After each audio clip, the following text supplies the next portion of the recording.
Sige. So number 1, requirement ninyo for the REC is this one. This is the REC application form. So take note sa instruction. Okay, sige.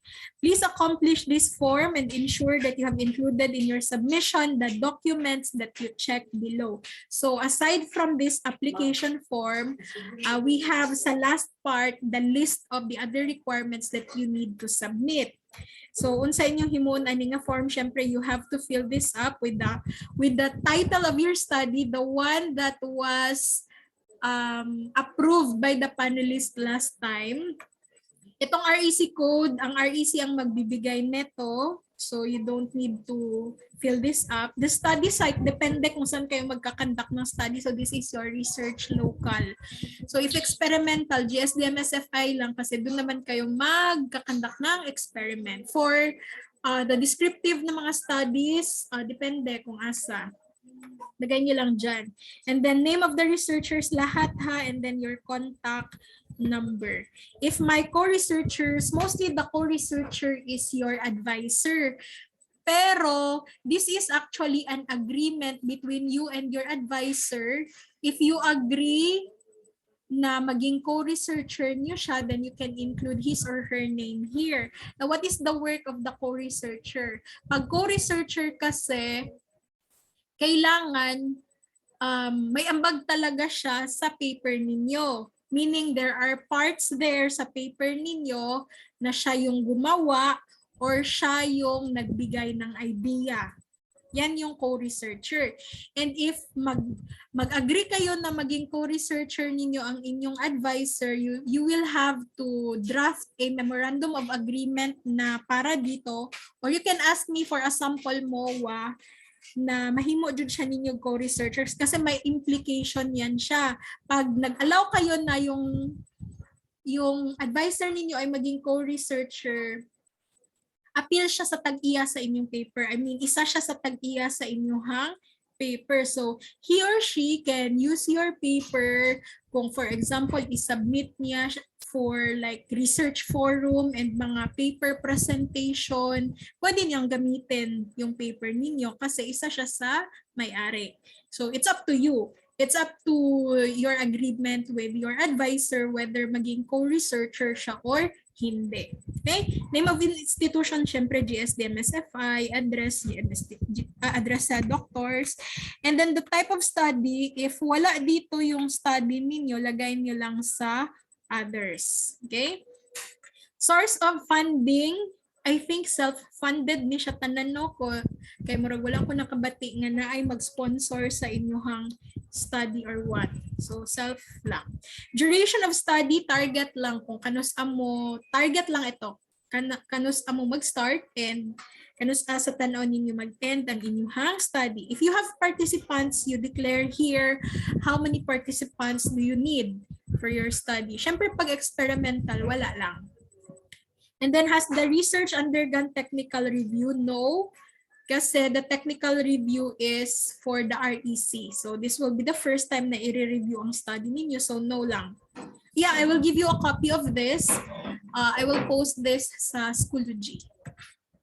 And then has the research been submitted to another research ethics committee? No pod.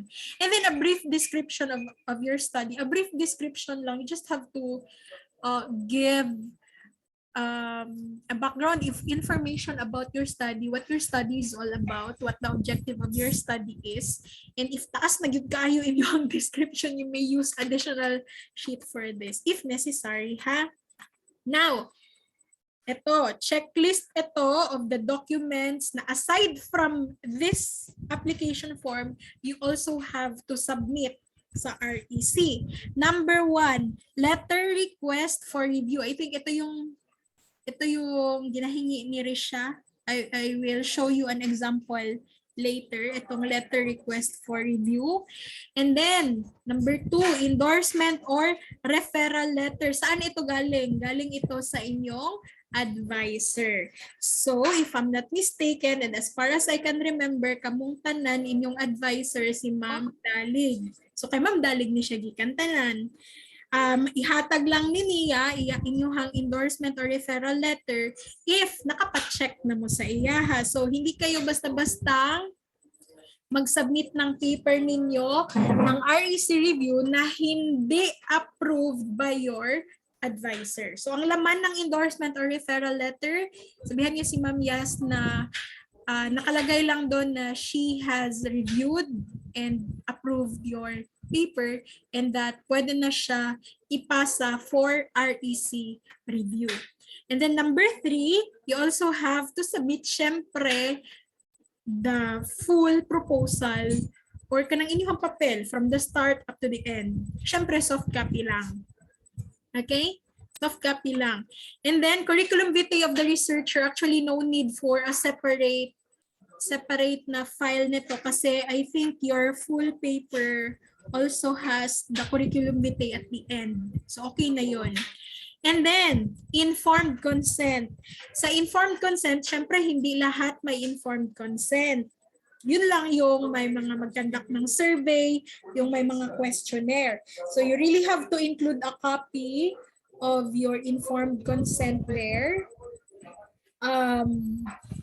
Both in English version and ang pinaka-importante, the English version, and then ang second one, yung version na sa tingin ninyo mas applicable sa participant ninyo. Kung gusto ninyo siya ibisaya ninyo siya. Pero kung sa tanaw ninyo mas gusto ninyo Tagalog or Filipino, then you can do so. Okay? It's up to you kung ano sa tingin ninyo mas applicable for your participants. Yung assent form, para ito sa may mga respondents or participants na minor or yung population na hindi makapagbigay ng consent talaga. So for example, di ba ang mga minor, they are not actually capable of giving their own consent. So you really have to secure one from their parent or sa ilahang guardian. Mao na siya ang ginatawag og assent na form. So muna na nakabutang din ha, if applicable only. If your participants or respondents kay ano naman, legal age na, so no need for the assent form. Okay? Other supplementary documents, syempre your questionnaire, or if you have data collection forms, you may include that. And I think yung product brochure, wala na ito. Itong permit for special populations, I think wala na din naman na ito. Kasi wala naman tayong study na may respondents or participants na special population. So wala na siya appeal. Kung others, kung may hihingin pa yung REC sa inyo, lagay natin dito sa others. So most likely sa accomplished by inyong leader na lang ni siya and date submitted. Itong sa last part, ang mag-fill out na nito yung REC secretariat and then actually ako gihapon ng REC secretariat. Hindi ko role sa world. Pasa ninyo siya actually gihapon sa ako. Kaya ako gihapon mag-check ana. Do you have questions for the REC application form? Alin dyan yung part na hindi naintindihan? Wala? Choco na? Kinsa man ni si Heavenly Wi-Fi. Kuya Wat. Ay, paila-ila bitaw mo ha o musulod mo sa klase nga dili mauin yung pangalan. Kalisard. I will check that and that's later again. Wait. Wala na question for the application form. Now, ito, applicable ito para sa may mga informed consent. Kasi yung mga experimental ang study, wala naman ng informed consent. Pero kung meron kayong human participant or human respondent, syempre you need an informed consent and you also need to submit this form. Optional yun siya yung co-researcher. Optional. It's up to you and to your advisor. Depende sa inyong agreement kung himuon ninyo siya o co-researcher. Sige. Kasi buhaton ninyo aning second form, informed consent. This will be submitted together with your informed consent mismo. Okay? So, ang inyong lang i-fill up ani is this part, the title of your study. Kana lang, title of your study. The rest, wala na. Basta inyo lang dyan siyang i-attach kung appeal. The rest class, ito are easy type of review. Ako na mag-fill up nito. And then itong mga boxes dito, hindi nyo ito answeran ha. Ang reviewer ang mag-answer nito. Okay? Kasi, kaya sabi ko, ipasa ito together with the informed consent kasi yung reviewer, i-check niya whether makita niya itong mga necessary information sa informed consent niyo or hindi. So for example, is it necessary to seek the informed consent of the participant? It's up to the reviewer whether mag-yes siya or mag-no, or kung unable to assess, kung wala mo nag-appeal o inyong informed consent. Pero most likely, kung may human participant kayo, yes talaga ang i-check ni reviewer dyan. So if yes, kailangan itong mga information na ito makita niya sa informed consent ninyo. So you have to make sure when you draft your informed consent, you take into consideration na itong mga things. Like purpose of the study, dapat nakalagay talaga doon sa informed consent ninyo. Pag hindi yan siya nakita ng reviewer, syempre mag-a-answer siya ng no. So, paulit-ulitin kayo. And matagalan kayo sa inyong data gathering. Okay? No need na sa mga experimental na study ang informed consent unless na lang if your study is experimental pero meron kayong human participant. As far as I can remember, merong mga experimental ang study pero kailangan ata ng human blood. So, kailangan nyo din ng informed consent doon. Kasi magkuha man kayo ng blood sa kanila. Pero kung purely experimental lang talaga, walang involved na human, ayun, no need for informed consent. So you don't need to submit this form also. Okay? So expected duration of the participation, procedures to be carried out, discomforts and inconveniences, if meron ha, if meron. Risk, random assignment to the trial treatments, if ever, if applicable. Benefits sa participants, depende na sa inyo ha, kung na may benefit nga ihatag sa ilaha, monetary benefit, or any benefit. Depende, again, depende sa inyo ha, if maghatag mo. Kung wala, okay lang, wala. Ibutang lang ninyo dito sa inyong informed consent na walay monetary benefit or ano pa na ubang benefit kung na mo ihatag or something. Kung wala, ibutang lang dyan wala. Okay? Compensation and or medical treatments in case of injury, especially atong may mga magkuha og blood, you really have to be transparent about this thing. For example, may something wrong na nahitabo sa procedure, sa himuon ninyo, mag-compensate ba mo or what? Kamo ba mag-shoulder sa injury if ever na? Okay, your contact number should also be included in the informed consent. And yung part sa pwede sila mag-refuse anytime or mag-withdraw anytime, dapat makitaan po na siya sa inyong informed consent para mag-yes, yes, yes na tanan ang reviewer din ha. Okay? Itong number 2 and number 3, ang reviewer gihapon na mag-fill up. And then sila po dang mag-fill up ani if naa sila any concern about your informed consent. So the reviewer will also decide whether to exempt from review your study or ma-approve na siya diretso. Pag meron yan sila mga no dyan, that's the time they will check here sa minor revision required. Depende kung unsa kadako ang revision na ilahang i-require or major revisions jud ba. Or ang problema kung i-disapprove nila. Pero actually, wala pa may na-disapprove so far.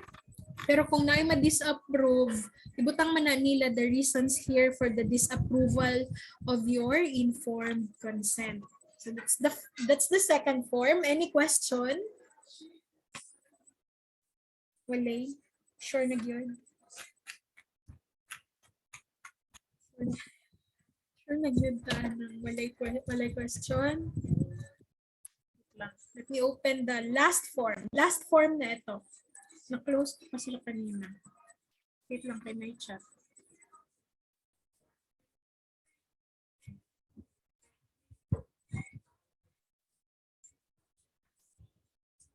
Same old tayo ha kapag may kailangan kayo sa akin. Chat lang mo. Sa iluan lang jud ko ninyo kung dugay ko motubag sa makaron. Daghan kay kog unopened messages din. Pero motubag man ko class. Don't worry. Hulat lang jud, ha?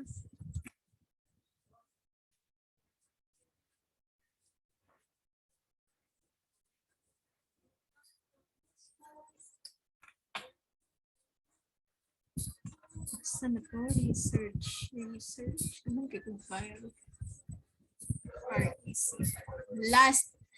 Last, itong protocol assessment form, applicable ito sa lahat, whether your study is descriptive, qualitative, quantitative, experimental, tanan. Tanan mag-submit ani ha.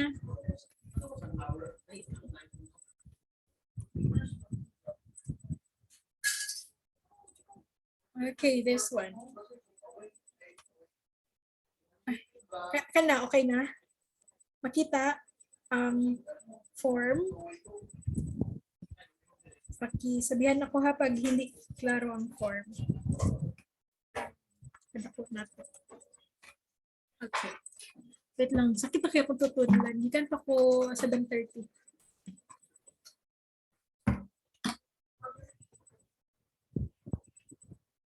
Okay. So again, all groups must submit this form. You have to place here the date of the submission, the study title. Itong principal investigators, kayo ito ha. So your name should be written here. But itong part na ito, type of review, primary reviewers, secondary reviewers, and even conflict of interest, this will be filled up by the reviewer. Okay? Now, instruction to the principal investigator. Ito yung instruction para sa inyo. Again, ito yung instruction para sa inyo ha, researcher. Kasi itong to the primary reviewers, ito na yung sa magre-review ng study. So for all researchers, please indicate in the space provided below whether or not the assessment points are complied in your study protocol. Indicate also the page number and paragraph where the needed information can be located. So, alin ang part na i-fill up ninyo? Ito may nakalagay to be filled out by the principal investigators. So, i-check nyo lang man ito sa yes or the NA. So, indicate if the study protocol contains the specified assessment point. Pag na-include nyo siya sa study ninyo, you just check yes. And you have to place here the page number kung saan namin or saan ng reviewer makikita ang page ang certain assessment point. So page number lang here. Pero kung hindi siya applicable sa study ninyo, ang i-check ninyo NA. So syempre hindi siya applicable, wala na siyang page number. So anong gagawin? So for the scientific design, for example, objectives. Ano ba yung objective ng study ninyo? And kung meron syempre dapat meron. So kung meron nakalagay na objective sa study, just check yes and then ilagay niyo here anong page number makikita yung objective ng study niyo. And then literature review, syempre meron kayong lahat niyan. And then page number again, the research design, the sampling design, the sample size, even the data analysis plan. Lahat kayo meron yan. So yes, yan lahat. And then again, page number here. Itong reviewers comment, syempre sa primary reviewers na yan, ilalagay na nila here kung meron silang comment, kung meron ba silang ipapabago sa paper ninyo or wala. Okay? Inclusion and exclusion criteria, if ever applicable. So, syempre, if you don't have inclusion criteria or exclusion criteria or even withdrawal criteria, check nyo lang dyan, NA. And then sa conduct of studies, sa specimens, not all studies have specimens, right? So kung hindi applicable, NA lang. Ang qualification, yes nyo lang here kasi CV lang naman ang kailangan namin. So page number dito. Anong page makikita ang inyong curriculum vitae? And then the duration of the study. Most likely the duration of the study will be written sa scope and delimitation. So yan yung page number na lalagay nyo here. And then ethical consideration. Ito bang ethical considerations nasali sa paper ninyo or wala. So if yes, so check nyo lang here yes and then the page number. Itong other ethical issues, ano na lang, pwede nang walang page number. Siyempre, wala talaga itong page number kasi it's about plagiarism. Kung properly nag-cite naman kayo and then meron kayong references, so yes lang, ilagay nyo dyan. Pwede nyo lagyan ng page number sa list of references ninyo. Magko-comment na lang ang reviewer whether tama ang citation or kulang ang citation and so on. So i-yes nyo lang ha kung wala, hindi ka nag-make ng data, walang falsification na nangyari, walang conflict of interest and so on. I-yes nyo lang pero pwede na dito na part walang page number. Okay? So you just have to assess your paper whether you have included the different assessment points or not. Itong focus group participant discussion, so syempre hindi ito applicable sa lahat. Kung meron lang FGD na mangyayari, merong interview tapos gagawin nyo siya by group. Yan yung focus group participant. So kung hindi applicable, NA lang.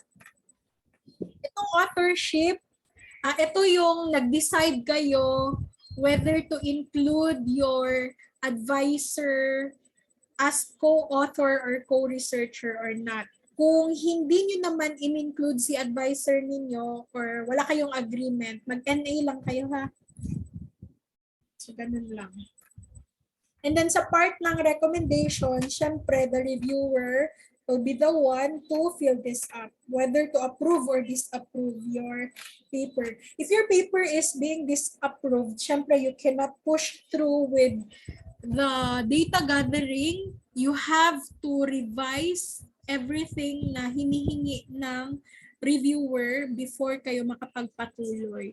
So as much as possible, you really have to review this form and ngayon pa lang i-include nyo na kung ano yung hinihingi ng RTC para hindi tayo magbalik-balik and diretso na approve ang study niya. So once approved, pwede na mag-start. Paano nyo malaman na na-approve yung study ninyo? You will be sent with an email with this certification.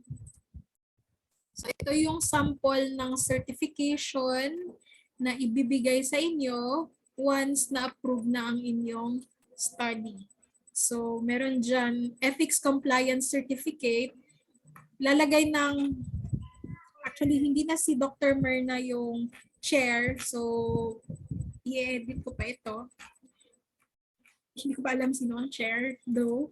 Pero ganito yung i-send sa inyo via email.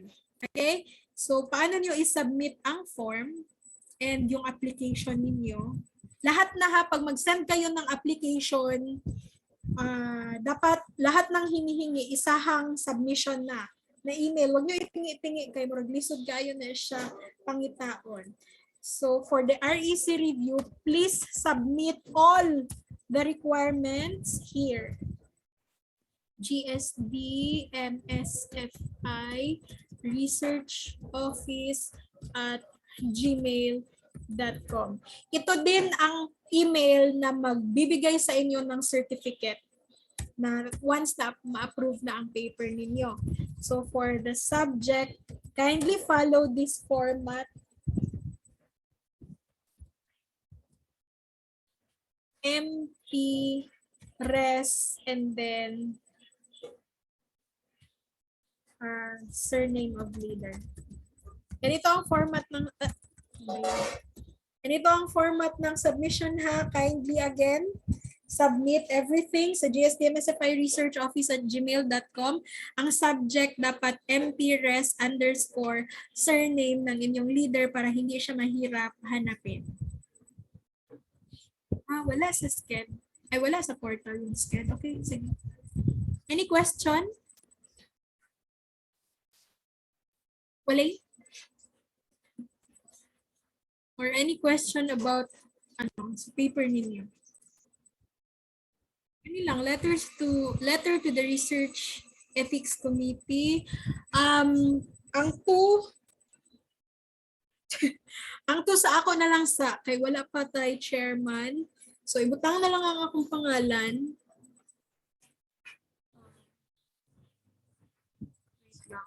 Butang lang sa kaninga part sa Dr. Myrna Libanan, pailis na lang sa akong pangalan sa kay ibutang lang REC Secretariat. Ano na lang sa instead of Dr. Myrna Libanan. And then ano lang siya, simple letter na you're conducting your study, kindly state the title of your study and that you are seeking approval, you are submitting your study for review sa REC. Ano lang. Yeah, sincerely, inyong pangalan sa baba. Okay?